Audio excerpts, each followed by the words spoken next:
On continue avec notre chapitre 4. Dans ce chapitre-là, on va parler ensemble des séries chronologiques et des tendances linéaires. Donc, qu'est-ce qu'on va faire avec ces séries chronologiques-là? Qu'est-ce que ça va nous indiquer, les tendances linéaires?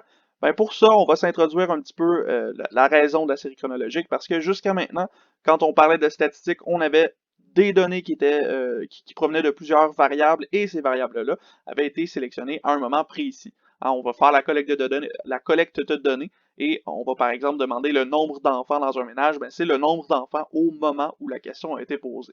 Dans 3 ans, peut-être que ce nombre d'enfants-là va avoir augmenté, on ne le sait pas. Avec les statistiques actuelles qu'on a, on ne peut pas déterminer ça.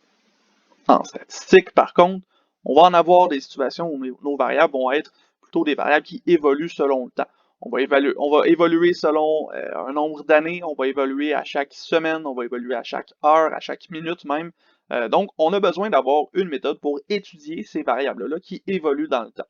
On va faire ça avec les séries chronologiques et avec la tendance linéaire.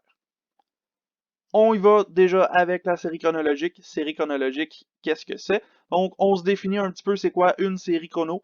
En gros, c'est une liste de données qui va représenter une seule variable qui évolue dans le temps. Donc, on va avoir plusieurs valeurs à notre variable et ces valeurs-là vont être associées à différents moments dans le temps. On va être intéressé par ces séries chronologiques-là parce que ça va nous permettre d'aller évaluer comment est-ce que notre variable a évolué selon le temps. Donc, est-ce qu'on a augmenté, est-ce qu'on a diminué, est-ce qu'on a plutôt quelque chose qui est stable et qui n'a pas bougé? C'est ce qui va nous permettre d'étudier la série chronologique. Pour répondre à ces questions-là d'augmentation par rapport au temps, de diminution ou de stabilité, il va falloir qu'on se définisse des nouveaux outils statistiques. On va parler notamment des mesures de variation. Et pour ça, ben, on va avoir besoin de se définir une petite notation que vous allez reconnaître en sciences. Vous avez déjà vu cette notation-là. Nous, on va l'utiliser pour les séries chronologiques. Donc, mesure de variation, on va définir pour commencer la notation dont je vous parlais. Cette notation-là, c'est la notation de fonction. On va l'utiliser pour la variable étudiée. Vous avez déjà vu la notation de fonction. Nous, on va juste l'appliquer ici dans ce cas-ci. En effet, nous, comme on travaille avec des variables qui évoluent, on a des risques d'avoir des valeurs qui vont changer selon le temps. Et pour bien identifier ces valeurs-là, pour ne pas être obligé de toujours faire une explication de 3 lignes avant de donner la valeur qui nous intéresse, on va plutôt utiliser la notation mathématique pour donner la valeur exactement au temps qu'on est en train d'étudier. Donc, nous, on va définir la variable V au temps t comme étant V de t. Vous avez déjà vu cette notation-là. Nous, on va l'utiliser dans nos mesures de variation plutôt.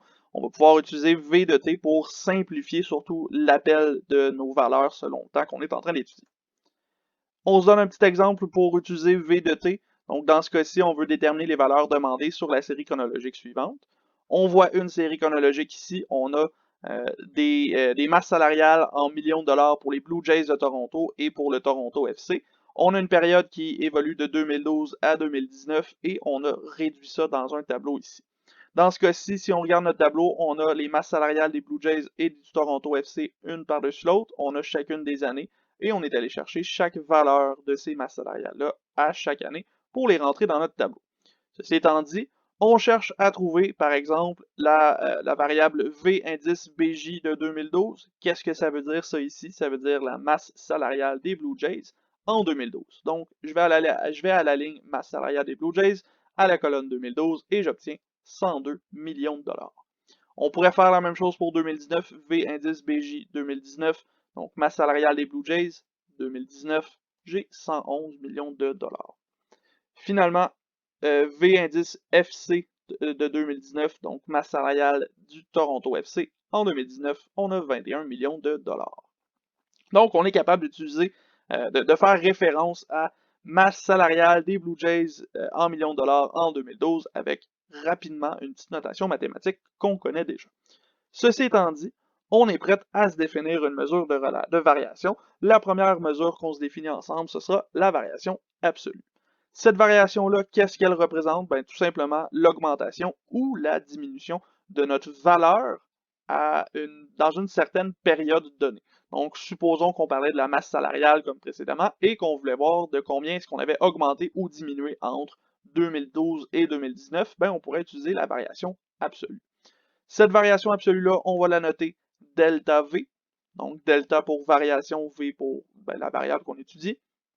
et on va la calculer un peu comme avec notre étendue dans les mesures de dispersion. On va prendre la valeur de notre variable à la fin, moins la valeur de notre variable au début. Et la différence qu'on va obtenir, ce sera notre augmentation ou notre diminution, ce sera notre variation absolue, tout simplement. On va pouvoir interpréter cette variation absolue-là avec certaines informations, notamment la variable étudiée. Ça reste encore important dans ce cas-ci. On va vouloir donner une augmentation ou une diminution. Donc, variation absolue, ça peut être soit positif, soit négatif. Donc, si c'est positif, on va avoir une augmentation. Si c'est négatif, une diminution. On veut l'indiquer dans notre interprétation. On va donner la valeur et les unités de notre variation absolue. Les unités, on va en parler un petit peu tantôt, mais ce sera toujours les mêmes unités que ceux qu'on étudie, sauf pour un cas en particulier qu'on mentionne dans une remarque juste après. Et on va surtout indiquer la période étudiée.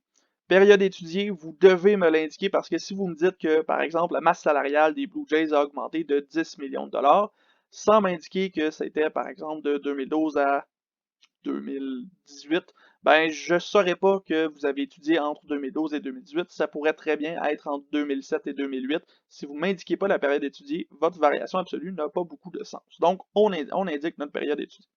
Ceci étant dit, ça nous donnerait quelque chose qui ressemble à ça. On a la variable a augmenté ou diminué de valeur plus unité de mesure entre moment de départ et moment de fin. Donc, on indique la période étudiée avec le départ et la fin de cette période-ci. Ceci étant dit, il reste encore à parler des unités parce que je vous ai mentionné qu'il y a un type de variable qui n'aura pas les mêmes unités pour sa variation absolue. Et ce type de variable-là, ce seront les pourcentages. Quand on parle d'une variation absolue, ça se pourrait qu'on soit en train de travailler sur des variables qui sont déjà exprimées en pourcentage. Supposons que vous parlez, par exemple, de votre note globale à un cours et que ce cours-là, vous l'avez fait 2 ou 3 fois. Ben à ce moment-là, l'augmentation de votre note ou la diminution de votre note va déjà être en pourcentage.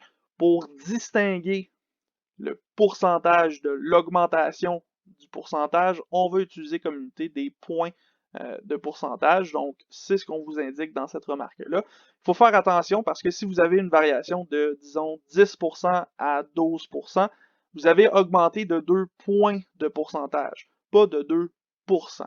Pourquoi? Parce que si vous dites que vous avez augmenté de 2%, ben votre 10% va être devenu 10,2%. Il faut faire une grosse distinction entre augmentation en pourcentage et augmentation en points de pourcentage. Donc, cette remarque-là, elle est super importante. Si vous travaillez avec des pourcentages, parlez de points de pourcentage, sinon, ça n'a aucun sens.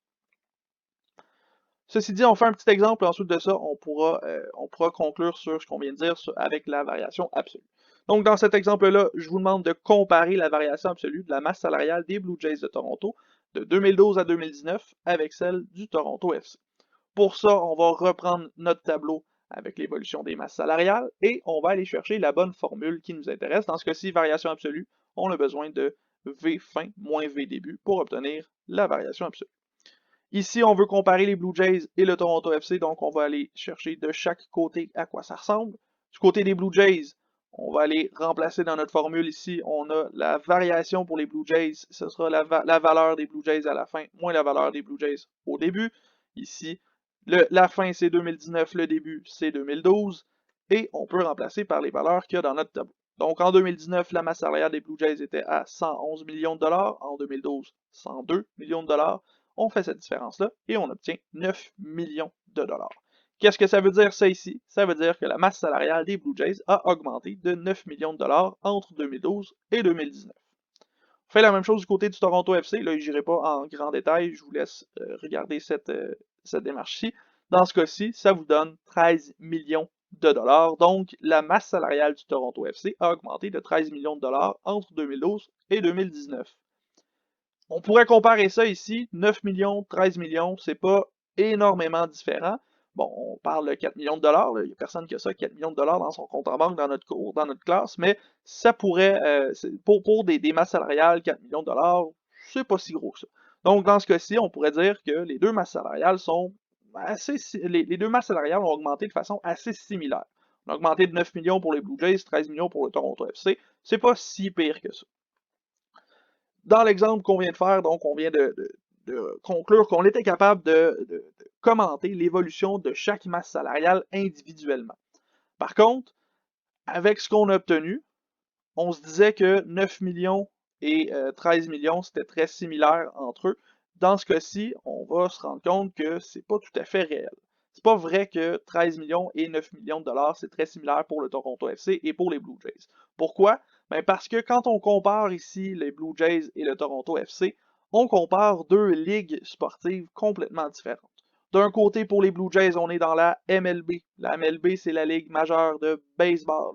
Au baseball, on a des masses salariales monstrueuses. Alors que du côté du Toronto FC, on parle plutôt de la MLS, la Ligue majeure de soccer. Et au soccer, les masses salariales, du moins dans la MLS, sont bien moins grandes que dans la MLB.